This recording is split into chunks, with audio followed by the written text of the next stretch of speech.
All right, good morning, good afternoon, good evening. What is up, beautiful people? This is your host, Jacob Meadows. Welcome to episode 1 of the Coach's Quarters.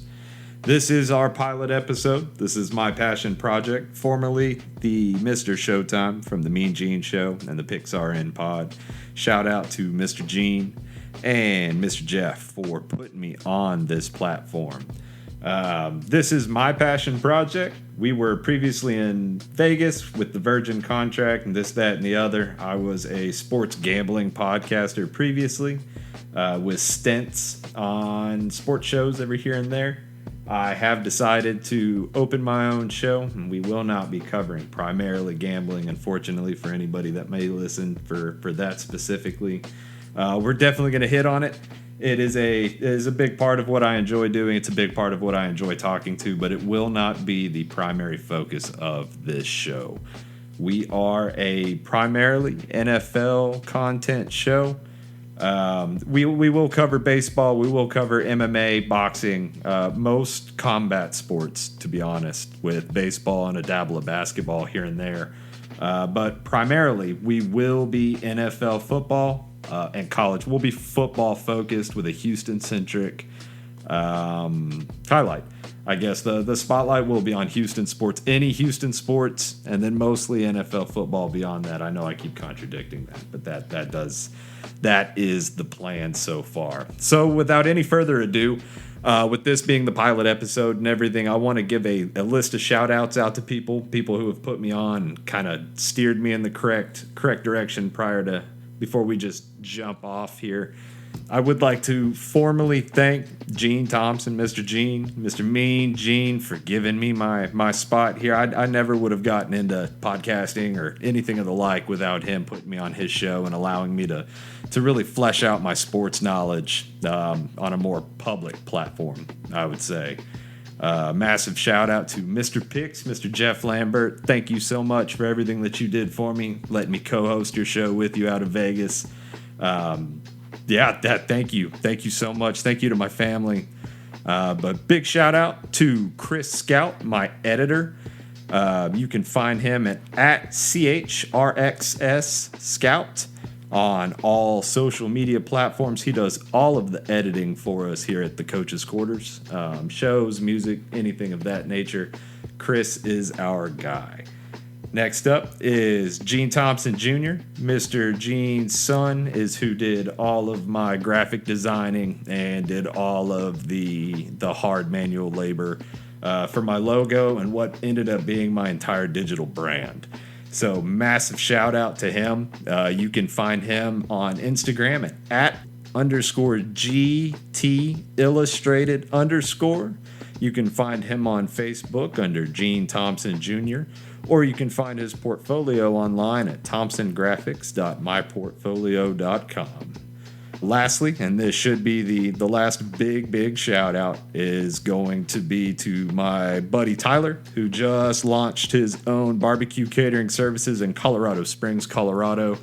Tyler is personally granted with naming the podcast. He came up with the Coach's Quarters. I did not come up with that on my own. He is also a sponsor of the pod. So just as a round of applause, there's nobody in the room to clap for you, but thank you all so much. And welcome to the ride, boys. Now that shout outs are done, we can kind of jump into a little bit of, meat and potatoes of what will be the show.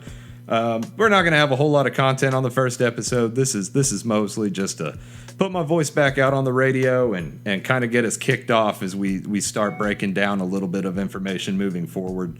The next couple of episodes are going to be general information about the Texans, more or less catching up on stuff that's happening in the off season, and now that mini camps have kind of kicked off, we're going to be jumping straight into what we should be looking for, what we're going to be looking at, things that we can look forward to, and things that look good or bad during training camp. Just kind of little tidbits of knowledge that might give us an indication of what the season might hold.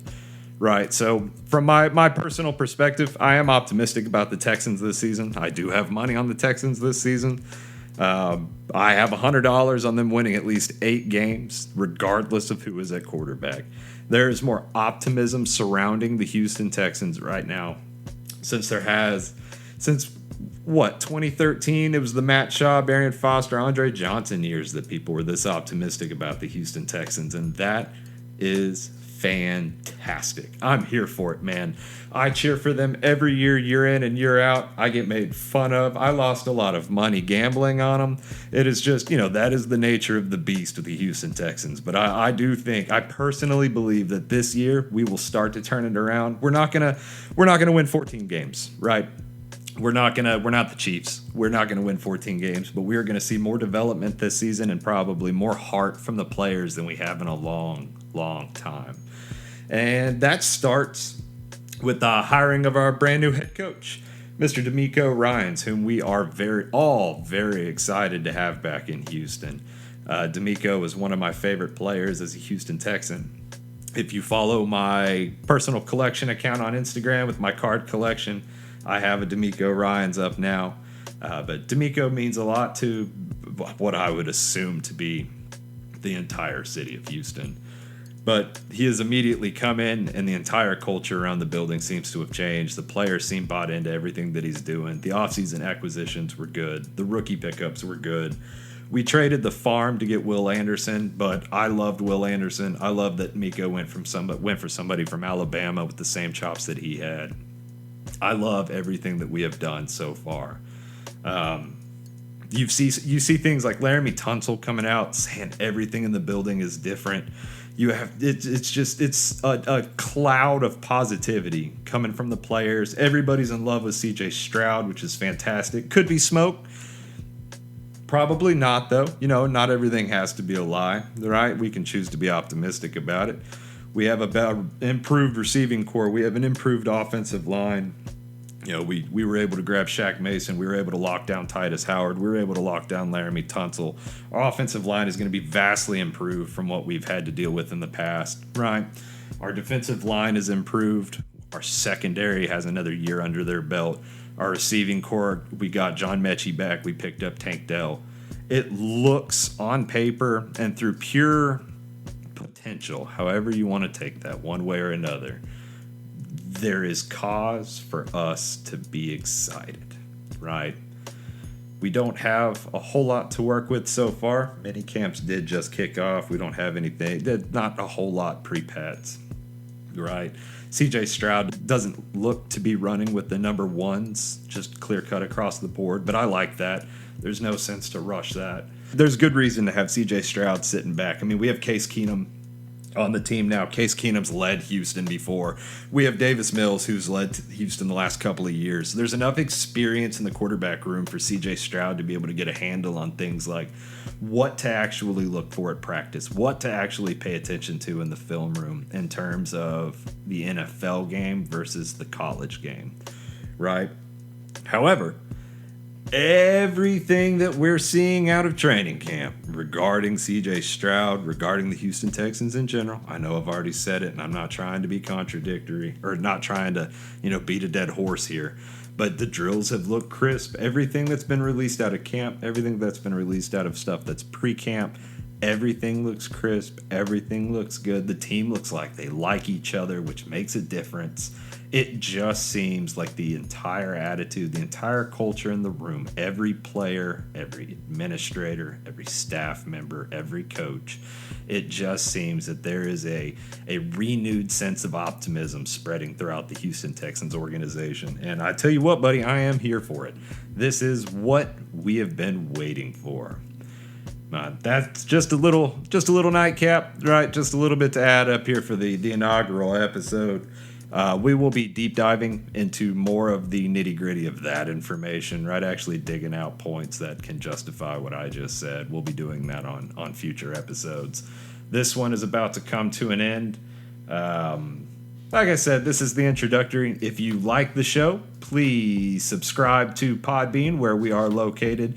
The goal is to try and get bopped over to Spotify as quickly as possible. I do have to punch these videos or these audios out a bit more consistently. Woo. And that one is on me. However, now that we have finally kicked off, now that I have all of my equipment and we have everything that we need, it looks like we are full steam ahead, and I will be able to drop these episodes 1 or 2 a week, give or take. One last thing before we shut this one down. Huge shout out that we do have 2 people that will be in and out of this podcast. I have 2 co-hosts at the minimum. Probably end up being 2 hosts and 2 co-hosts and just a general information guy that I have on every now and then. But big shout out to Bryce Shepard and Dar Nearwoot, 2 people that I hold dearly to me and 2 people that I am confident can help carry this podcast into the future and give you people a little more entertaining of a show than me up here talking to myself and trying to pretend like I know what I'm talking about. So, with that said, I am going to shut down the first episode. Thank you all for tuning in for this short little introductory for the Coach's Quarters, and I look forward to seeing you all very, very soon.